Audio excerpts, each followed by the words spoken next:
एक ही दिन दो कंपनीज आईपीओ ला रही हैं, लेकिन दोनों तुमसे पैसा कंप्लीटली डिफरेंट रीज़न के लिए मांग रही हैं। कैसे? आज हम बात करने वाले हैं हिंदुस्तान लैबोरेटरीज़ और आरके स्टील के अपकमिंग आईपीओ के बारे में, और इसके थ्रू हम समझेंगे तुम्हारा इन्वेस्ट किया हुआ पैसा एक्चुअली जाता कहाँ है।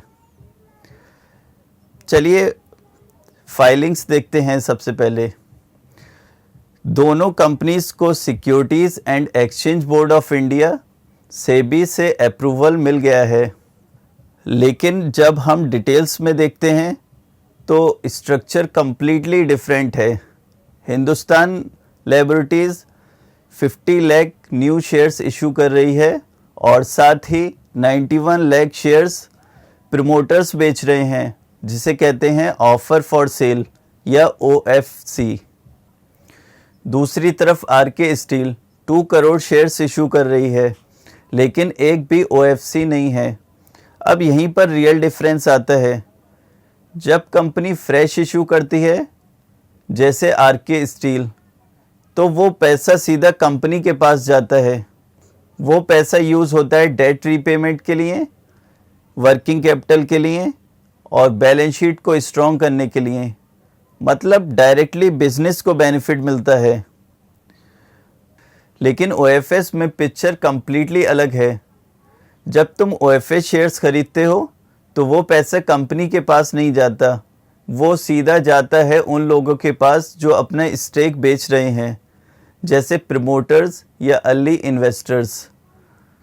हिंदुस्तान लैबोरेटरीज़ के केस में आईपीओ का एक बड़ा हिस्सा OFC का है।